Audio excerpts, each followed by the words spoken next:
Well, hello and welcome to It's My YouTube, and I'll blog if I want to, the place where the production values are so high we make sure you get every penny you paid for. In any event, well, you can see here is one of the horns of my helmet. I've done a wood glue coating over it. Let's see, yeah, when I block out a little bit of the light, you can see the reflection a little bit more, and anyway, I've actually got a wristband, on the base of my camera, and that's what was pushing it back up, actually. Well, in any event, so I'm trying the wood glue pepakura method, and I think I may have put this on, too thick, but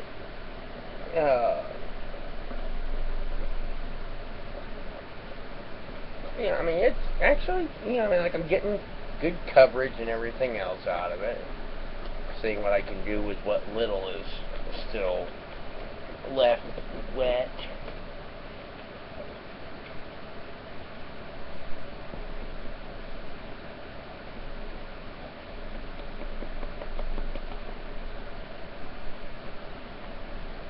But apparently, once this is done, you can actually sand it and everything else like you would do with like Bondo and resin and all. So, and okay, yeah, even where it's already drying a little bit. I mean, not a major shell at this point, but yeah, I'm even seeing where it's actually a little bit dry. It's actually giving a decent shell and everything already. So with this, I'm not really looking to have the major strength with this.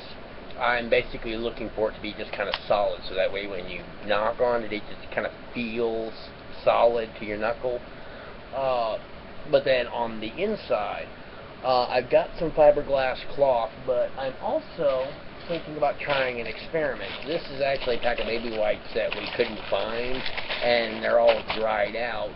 And so I'm thinking about trying an experiment with this, because this is actually, pretty good fibrous cloth, I guess.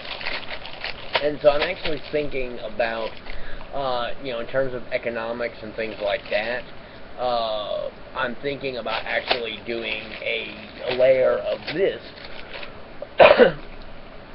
And then I'm also thinking about, just to kind of help shape and everything, that I'm actually thinking about like putting another layer of the glue on the horn and everything, and then laying it around and smoothing it down and seeing if that will actually help round out the shape.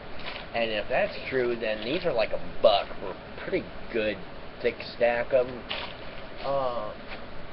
And so all I got to do is just pull them out, let them dry, and then when I do various things, then I just lay on the glue or whatever, and then just lay it on and smooth it out and everything. So I'm just going to kind of see how various things go with it. And then I haven't decided whether, like, ultimately, whether this is going to be a permanent part of this particular costume, or if I'm going to actually go with a different idea. But for now, it's kind of tentatively going to be a permanent piece of this.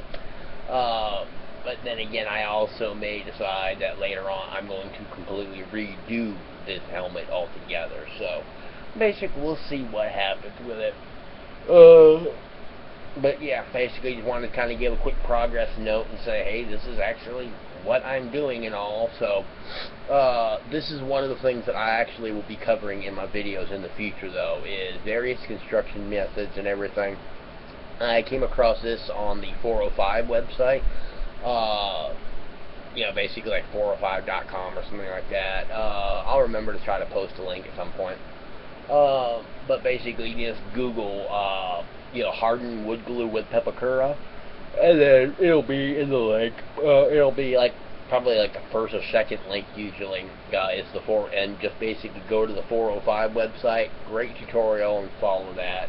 I'm still trying to figure out like how much water, how much glue, and everything, because you really want to kind of do. They said basically you want to do a thin coat. So yeah, I think I ended up actually doing way too thick on this. But like I said, that may end up ultimately working out in my favor. So we'll see what happens with it. Like I said, I mean, this helmet really did not take that long to build. So if it comes down to it after Dragon Con, when I'm start actually really working on the suit again, then I'll be able to decide, am I going to go with this, or am I going to go with one thing or another.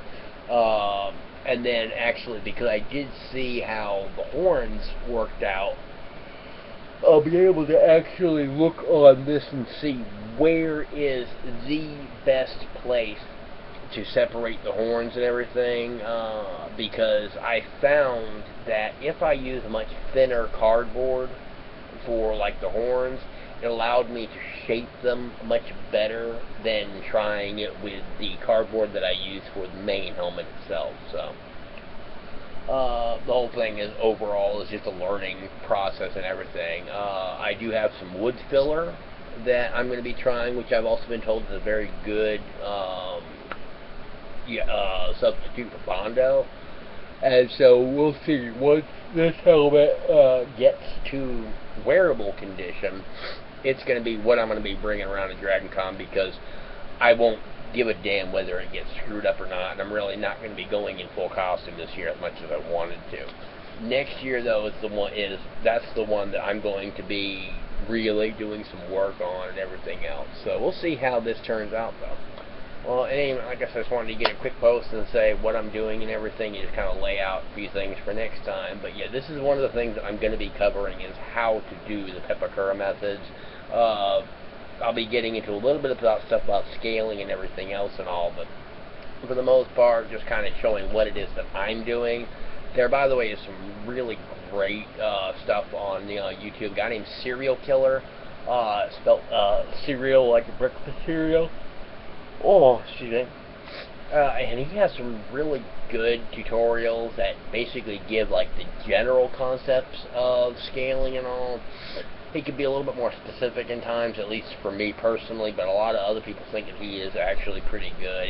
But it's just there are certain specific questions that I had that I was able to kind of figure out and everything. But a couple of things he didn't cover that I actually found useful is that if you're actually doing like a chest plate from a specific armor, and that's all you want, you basically, like, I have this one full-size model. I ended up deleting pretty much everything except for the very top of the head and the actual soles of the feet itself. So very few pieces that I won't have to worry about printing it all. But that means I can set the model in Pepakura at 6 feet, and that will scale the chest plate right. So that's kind of a quick and dirty way to do things. So in any event, I'm gonna shut this down and get my ass ready for bed because I'm tired. But I'm actually I'm happy with what I got done. So could have gotten more covered, but I didn't put enough glue and everything in the bucket. So it's also pretty good. This is a whole learning experience about how to judge how much material and everything else too. So in any event, thank you for watching and have a nice day.